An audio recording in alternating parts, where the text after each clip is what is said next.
Welcome back to the Alec Lewis Show. I am your host, Alec Lewis. This is episode 138, recording on Tuesday, December 30th. Happy to be back on a Vikings 4-game win streak. They cannot lose. No, that is not possible at this point. They won on Christmas with Snoop Dogg and Bocelli and the entire ensemble of what was a pretty entertaining halftime show. We're not going to talk a lot about that. We will be very direct and all-encompassing with the football today, and I'm looking forward to that. Have a bunch of questions from you guys, which I asked for on social media. Got a bunch of them at Alec_Lewis, where you can follow me on Twitter, and going to hit all the subjects. Brian Flores, J.J. McCarthy, quarterback of the future, coaching staff kind of nuggets, anything and everything that I have. We'll unload the clip throughout the course of this podcast, and looking forward to doing that. If you're new here and watching on YouTube, please hit that subscribe button. We would really appreciate it.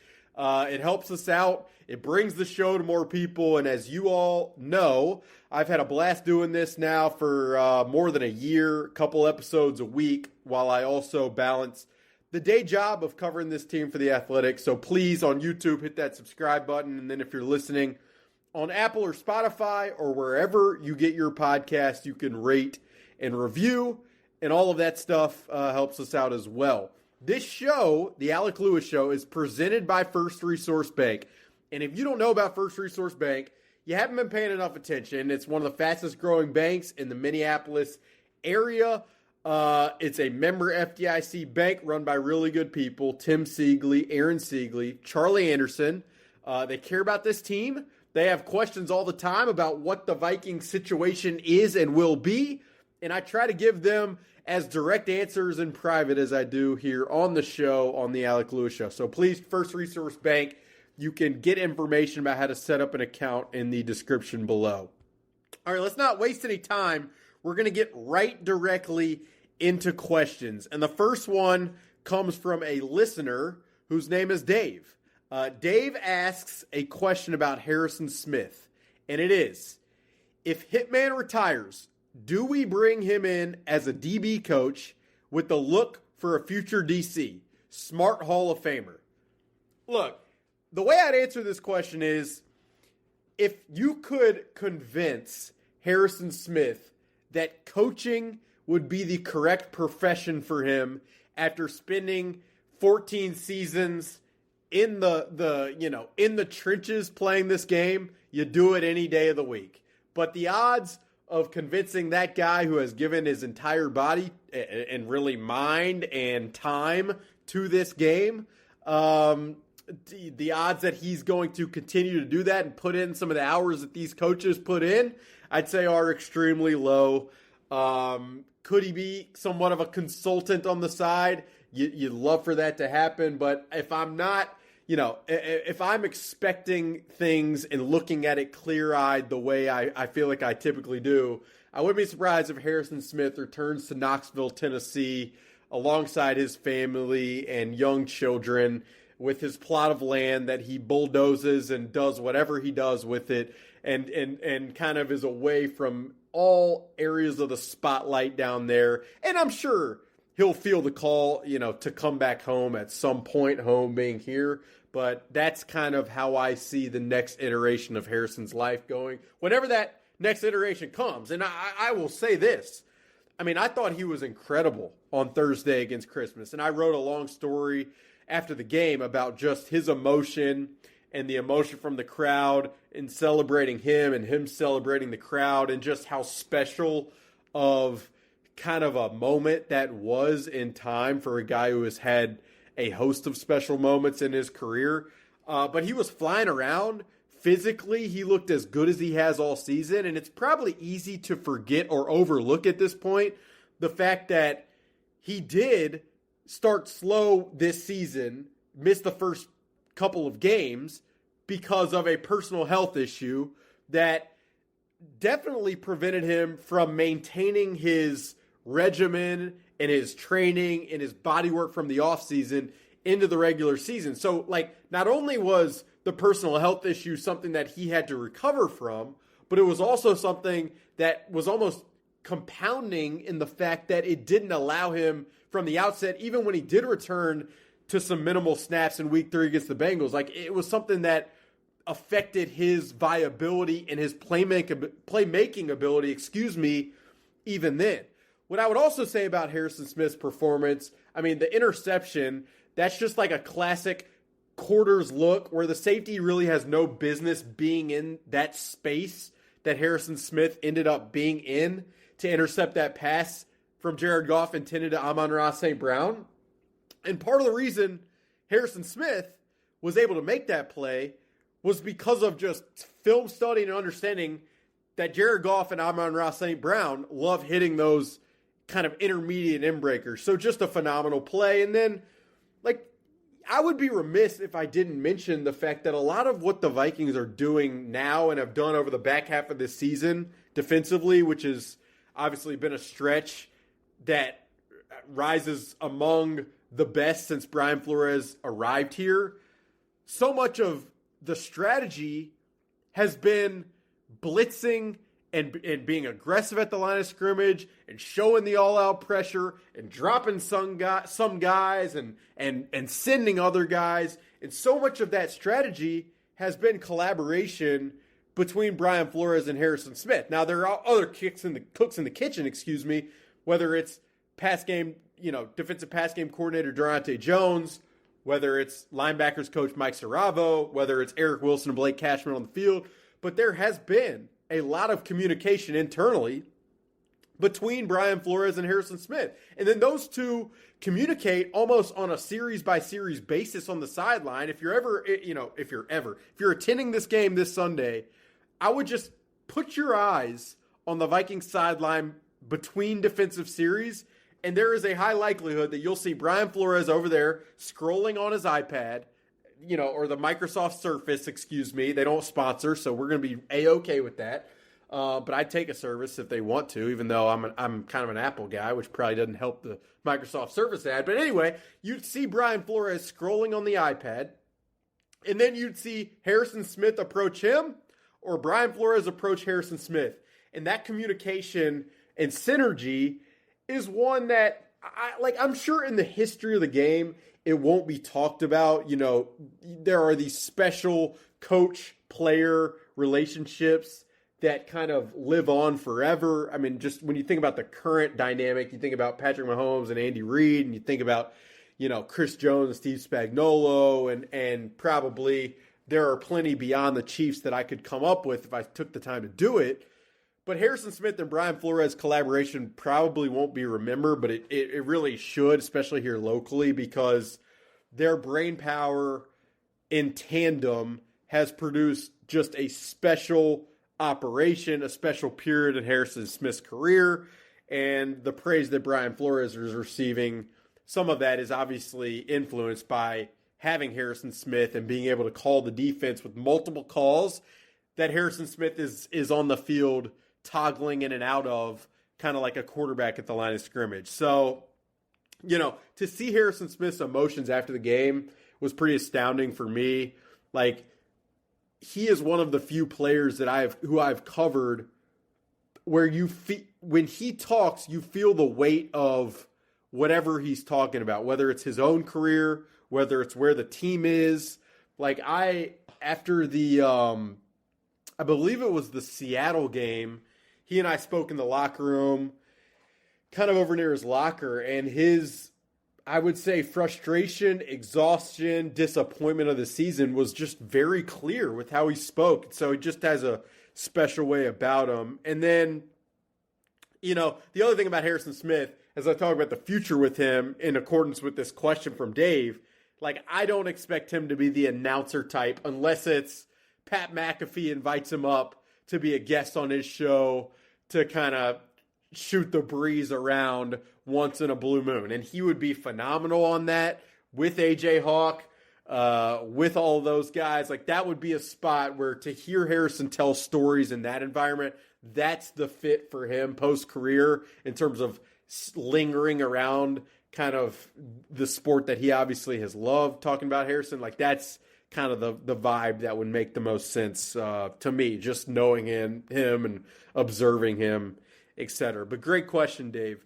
The next comes from Mr. Minnesota at Lil Womp 247. Getting a lot of questions from Lil Womp 247 recently. The question is there any smoke with the running back position?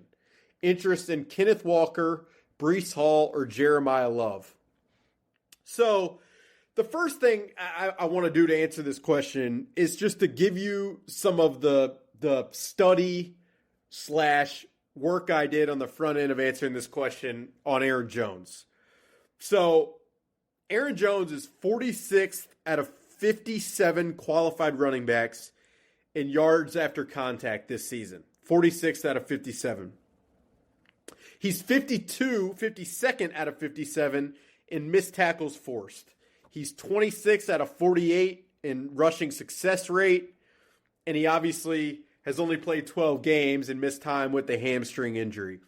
Aaron Jones has an interesting contract where if the Vikings wanted to this upcoming offseason, really shortly, the offseason is forthcoming quickly, they could part ways with him and recoup. They would absorb about $7 million in dead money, and they would recoup around $7 million in cap space for 2026.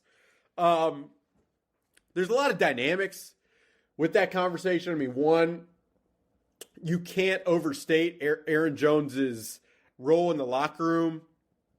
He's been a key voice for head coach Kevin O'Connell.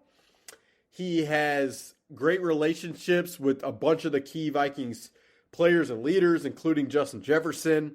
And then he has, when he's been healthy, he's been a 3-down back, meaning, yes, he runs the football. Yes, he's a pass catcher and works in the screen game, which the Vikings have done a ton of this year. Leaned way heavier into the screen game this year than in years past.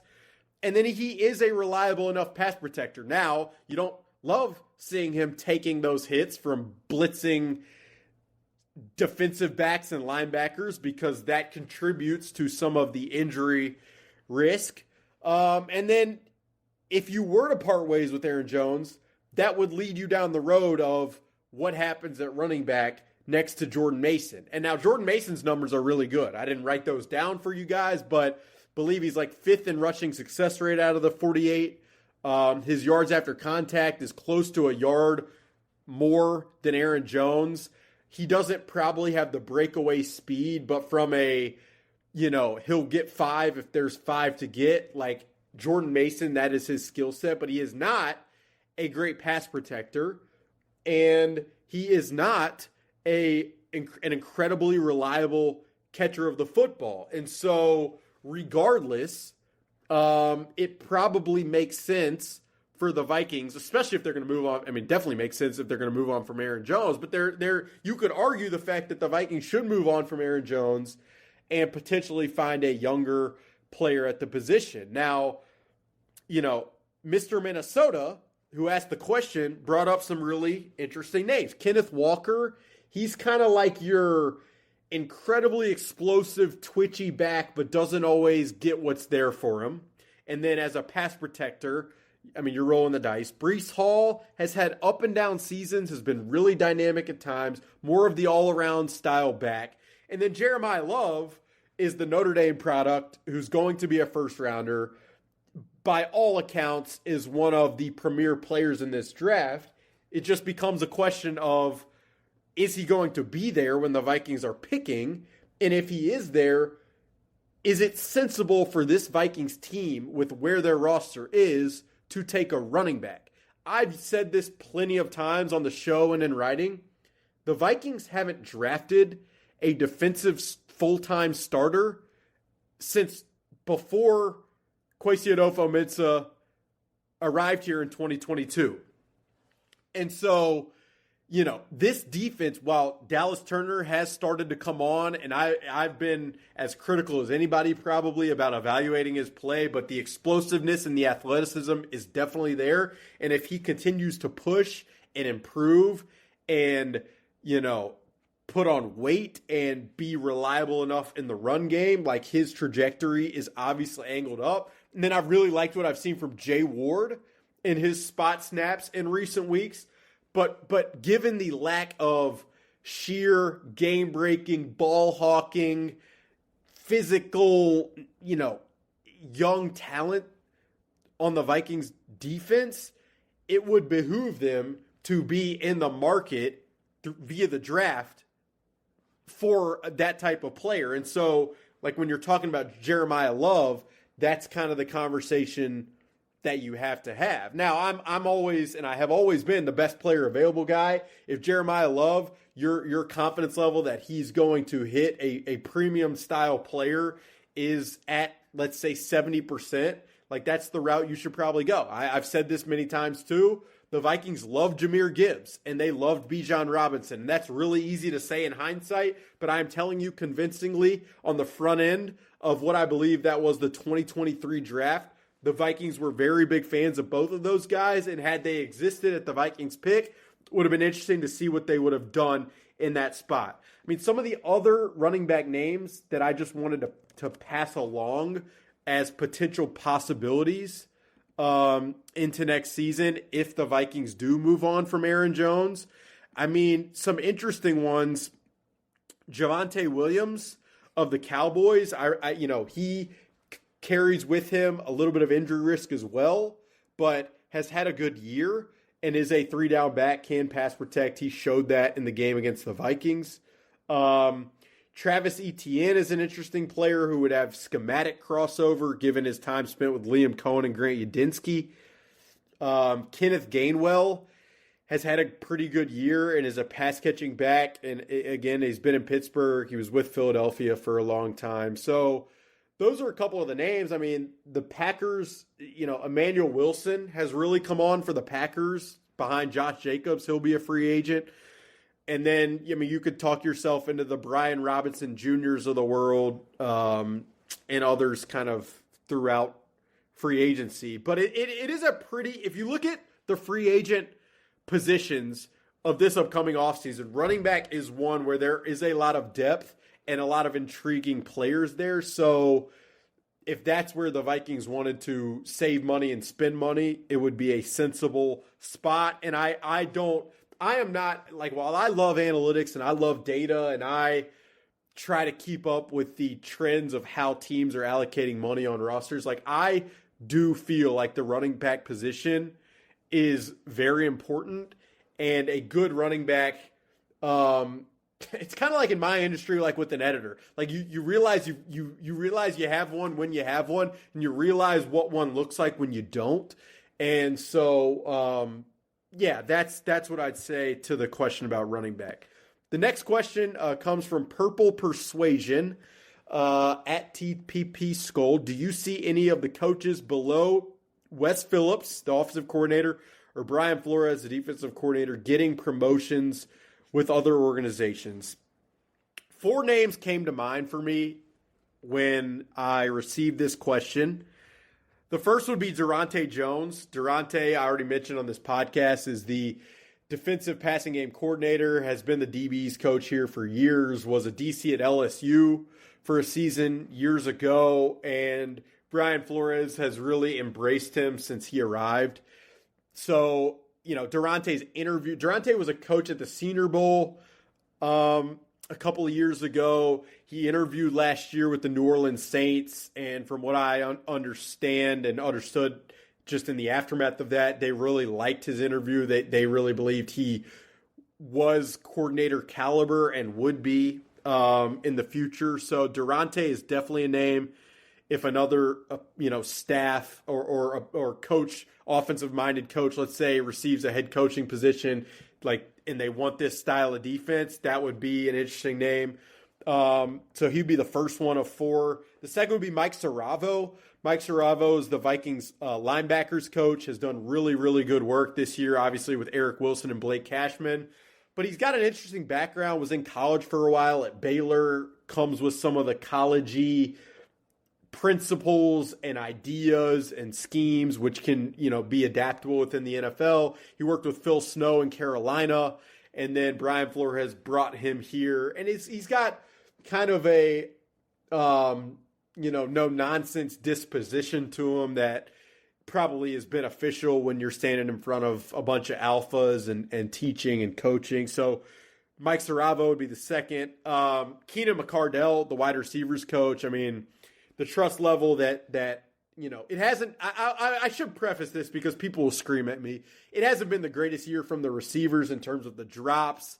And I mean, Jordan Addison's season has been really topsy-turvy, and Justin Jefferson, he's navigated a lot to manage this entire season as a whole. So probably not the best tape to be submitting in terms of while you're seeking coordinator interviews, but the respect from Keenan, both in the building, from players, from coaches, or outside the building, is pretty clear. And he too has received interviews in past years, so I don't know why he wouldn't this season, even with the struggles that the Vikings have had. I mean, the system is still the system, and Keenan McCardell's experience and kind of the level of conviction you have in him when he is in charge of specifically that receiver room is enough to get him there. And then the fourth name, probably more of an interesting one. Younger dude, he's coached outside linebackers this year, has done a lot of the developmental work with Dallas Turner this year specifically. His name's Thad Bogertis, and he was with the Rams for a while, has been with Kevin O'Connell now multiple seasons. He was the assistant linebackers coach with Mike Saravo last year and has coached outside linebackers this year. But he's kind of, for me, a little bit in the Chris Shula mold. Shula is the defensive coordinator of the Rams. Saw an interview from Chris on before Monday Night Football, and sounded very McVay-ish with how he talked. In the event that a guy like Chris Shula got another job, I mean, that I'd wonder if a relationship with he and Thad might lead to some kind of movement there. But I will say, to the question, I monitoring the coaching staff and the look of the coaching staff beyond just what happens with Brian Flores is something that I will be looking at, because it's just going to be interesting to see what type of talent leaves the building, the types of decisions the Vikings make in many regards. So it's a good question there. Next one comes from the Fort Myers Vikings fan. Is there anyone in-house who could replace Brian Flores, someone that has the same style, so we, the fans, would not notice much of a difference without Flores next year? I wish it was as simple as saying that. I mean, the names that I just passed along to you would be the guys, probably Durante Jones and Mike Saravo above all. If the Vikings if Brian Flores were to leave and the Vikings were wanting to stay internal, those are the two names internally that I would look for. But to just think that you would replace Brian Flores with continuity and scheme, for me, isn't giving Brian Flores the requisite credit for what he's been able to do here. It's not just the scheme. It's not just the play calling on Sundays. It is the teaching throughout the spring and the summer. It is the adaptability throughout both the spring, the summer, the season, game day. When you realize something's not working, being able to tweak it on the fly, make it easier for the players, make it more complex for players, switch coverages, change fronts. Really late in this season, it's kind of gone under the radar because it's just not the sexiest of talkers. But part of the reason the Vikings have been better at stopping the run is because the Vikings have just said, you know what, we're going to play with 6 down fronts, essentially. 4 defensive linemen and 2 edge rushers, and you're going to have to throw it over the top of us. And how many coordinators would be willing to place that structure out there and carry the risk of getting beat on the back end? And so, again, the Brian Flores and the job he's done here is not just his specific scheme and the play calling on Sunday. It's everything else. It's the personnel vision and marrying what he wants to do on Sundays with the types of players that they bring in terms of high aptitude players, high IQ, guys who are calm within the noise, guys who are communicative, on the field and off of it. And so there's just a lot to it. And then there's the disposition that he carries. Like, I joke all the time in training camp or even on practice days during the week. You watch Brian Flores walk out to practice, and you know that he means business. Like, that's just what it is. And you can't really fake that. I mean, like, certain guys have a little more edge to them or not. And so, like, that would be the thing with Mike Saravo or with Durante Jones. The question that the Vikings would have to ask if Brian Flores were to leave is, like, do these guys have, the characteristics to rise to that level? And are we, like, would we as an organization, this is the question they have to ask, would we as an organization be okay with the growth that, would probably be required for those guys to get to that place? I mean, you've seen it like with Detroit with their brain drain, specifically offensively. When you have that level of elite coordinator, like, you can try to replace it with experience, and they did with John Morton, but it comes with no guarantees. And that's why I've said on this podcast and in writing many, many times, if you add Brian Flores' departure to the list of questions this team already has to ask, it becomes even more difficult to see the viable path of this team finding its way, like, directly toward contention. So that's the way I'd answer that question from Fort Myers Vikings fan. By the way, this show is sponsored by Unreal. I'm wearing it on the hoodie right now. I believe this is the Elevation hoodie. It's exceptional. It keeps me warm when you got blizzards like we do. I mean, I had my family in town, was driving through it was just gnarly out there, I believe, on Sunday. My brother's flight got canceled. He was staying here. He needed Unreal to be able to stay warm. But they also have these limited edition hoodies. This is one of their last ones of the season. But, it's just really high level, thick, great quality, full zip. I don't know which friend of mine is going to get this one, but whoever is, I promise you they're going to be happy about it. But that's a locally owned brand, Unreal. And it's another one where, like I've said many times, when I did this podcast and never set out for sponsorship stuff, and when it became possible, it's like you want to align with brands and companies of people you like and trust and respect and think are forward thinking, and Unreal is definitely one of those. So just wanted to give them a quick shout out. The next question comes from Shane Hoffman, who asks what is on everybody's mind every single day, and probably is a question and an answer that we will be discussing on the Alec Lewis Show for months, whether we get tired of it or not. I don't really, Shane, you, the listeners, whether you're walking on the treadmill right now, whether you're walking outside, whether you're driving in the car, we're all going to be, our minds are probably going to be situated on this question. But Shane asked, do you have a name or three of free agent quarterbacks you think would be a good fit to come in and either back up or compete with JJ? So, again, this is the ultimate question. And here's how I will start this answer.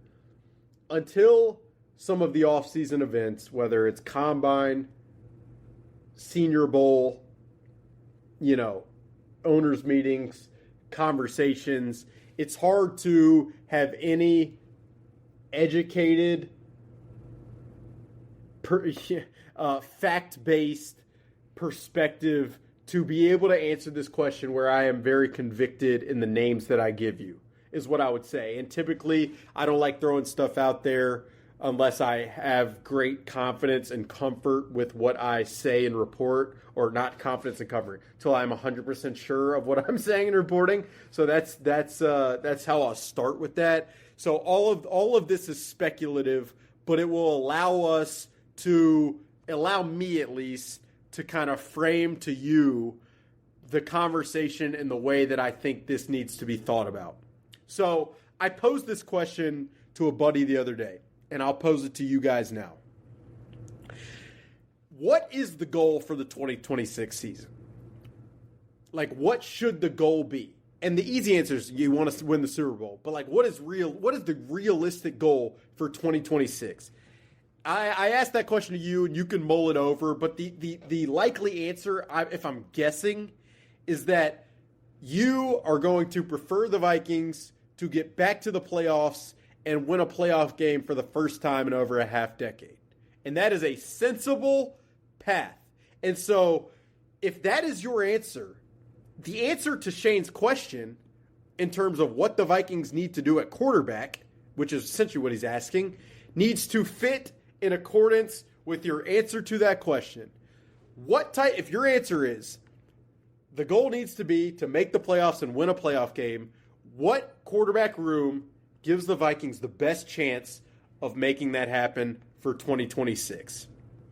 And if the immediate answer is J.J. McCarthy, because of what he showed against the Giants and the Commanders and the Cowboys, then that's your perspective, and that's sensible. And, if you're projecting forward and you're telling me that J.J. McCarthy performs like he did in those 3 games for the entirety of the 2026 season, yes, the Vikings, and Brian Flores is still the coordinator, and the Vikings have added some talent via the draft and free agency, yes, the odds would be very high that the Vikings make the playoffs and can contend, and can win a playoff game. Now, that's a lot of projection. So what type of player can the Vikings pair with JJ, who obviously, has missed games, and if he misses games next season, they're going to need a quarterback to be able to step in. Like that's how I think am considering this question. And so you asked for 3 names. I'm going to give you 4 free agents. You asked for free agent quarterbacks. So these guys are all going to be free agents. Daniel Jones, who obviously is navigating a really serious injury that is going to require a lengthy recovery, and will he be ready by week 1? And how important is that in the Vikings calculus? All fair questions, just one of the obvious names that comes to mind. The other ones, Jimmy Garoppolo he would be probably more in the backup to J.J. McCarthy type of situation and less of the competition type of pairing with J.J. McCarthy, but he has familiarity with Sean McVay's system. He has competed in the playoffs in the past, and he is going to be a free agent, and he's probably not going to cost a ton of money, which allows you to spend some money elsewhere. So that, again, that's more of your how much risk are you willing to take. J.J. McCarthy and Jimmy Garoppolo, that's a pretty sizable amount of risk. J.J. McCarthy and Daniel Jones, also a pretty sizable amount of risk. Aaron Rodgers is a free agent. Does Aaron Rodgers want to play another season? Would the Vikings be willing to just name him as the starter? Because that's what he would come here to do, obviously. He's a name who I have to put here because of the conversations that he and Kevin O'Connell had last offseason, and because his production, if he produced like he has done this year for the Vikings in 2026 with the same type of defense and the same coordinator and the same weapons, the odds would be that the Vikings would be in the playoffs and probably compete in the first round for sure. So his name, and then the fourth would be kind of a newcomer probably to the list, in Malik Willis, who has looked really, really good stepping in for Jordan Love in Green Bay. The system familiarity matters. He hasn't thrown a ton over the middle of the field, so that would definitely be something that, the Vikings would have to sift through. And then what is his contract going to look like? Like maybe Miami or Las Vegas or another team, Indianapolis even, views Malik Willis as someone they want to make a sizable bet on. How far would the Vikings be willing to go? Now, you had asked for free agents, so that's kind of the realm that these 4 names are in. I mean, you could talk about whether it's, other options, trade. I mean, what happens with Kyler Murray? What happens with Kirk Cousins in Atlanta? Would you be willing to risk it on Zach Wilson, excuse me. Mac Jones was another name on my list. I mean, none of these options probably feel exceptional, and it's part of the challenge that the Vikings are about to embark on is how do you get this quarterback room from where it is to a place where you have comfort and conviction that this room rises to a level that could lead you to the playoffs and win a playoff game is if that is your ultimate goal for 2026. And part of the reason why I say that's the ultimate goal is because you got a head coach and a GM who would be entering their fifth seasons without a playoff win. I mean, how long can you? I mean, it's like at some point, like that is the objective, and that needs to happen. And so, that's where my mind goes with this question. And again, none of these names, for me specifically, feel great rolling off the tongue. They just don't. Like, it would be easier in many ways if there was a more obvious candidate like a Sam Darnold was in 2024, but it's hard to see that player making sense. Like, you could talk yourself into Zach Wilson, but the inaccuracies of Zach Wilson have been drastic, and the Dolphins are providing their opportunity to Quinn Ewers right now, whether that's ownership mandated, whether that's coach driven, what have you. Like, you know, if the quarterback room for 2026 is JJ McCarthy and Zach Wilson, and the Vikings were to go 7-10, the revisionist stories conversation would be they for the second year in a row, the Vikings entered a season without a quarterback room they could really believe in, and a win, you know, paired with the win now roster. And so preventing that from being the situation probably has to be the North Star of the discussions, the conversation, the introspection inside the TCO Performance Center over the next few weeks. Question-wise, I'll rattle off a few more. Matthew Collar asks, how deep in the playoffs will our Minnesota Wild go? I mean, I'm all in on the Minnesota Wild. I had Michael Russo on the show. That should tell you everything you need to know. But they are a wagon right now. How far will they go? I mean, I don't know. It would be a blast to see that team in this state really push deep into the playoffs. I know it's been forever, but why not? Why? I mean, why is the cup too much? Vying for the cup, is that too much to ask? Probably, but I'm doing it. Let's see here. Probably a couple more. Someone asked if I've seen Stranger Things. I haven't watched Stranger Things. I'm more of a Landman guy. This second season probably hasn't been the most active, and like the plot's interesting, but like an hour every week when I sit down and watch Billy Bob do his thing on camera, like I enjoy it. I don't need, like, I'm a stickler for structure and plot and story and great writing, but sometimes you just need like some classics on your screen of great lines and picturesque scenes in the middle of West Texas, etc. Let's see. I'll do one more.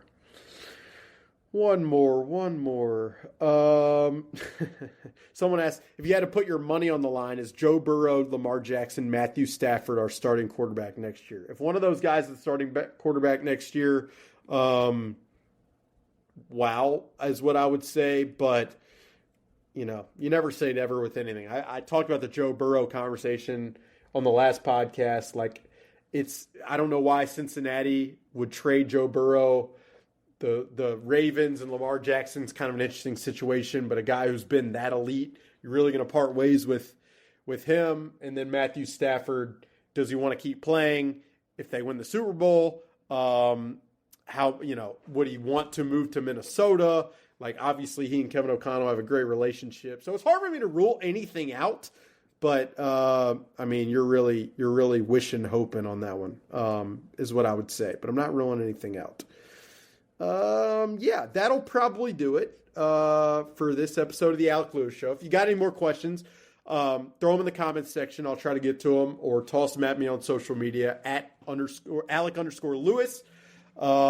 Appreciate you guys being here. If you're watching on YouTube, hit the subscribe button. If you're listening on Apple or Spotify, you can rate and review, and all of that good stuff helps us out. Show's presented by First Resource Bank. It's sponsored by Unreal. And then I've been hitting up Milburn Clothing recently. They've got incredible suits out in the St. Paul area. Really good people in there to, tailor you up. and made it really easy for me when I went in there to get a suit to try to look better than I probably should. So Milburn Clothing, I'd go check that out. Just wanted to throw them in here as part of the podcast.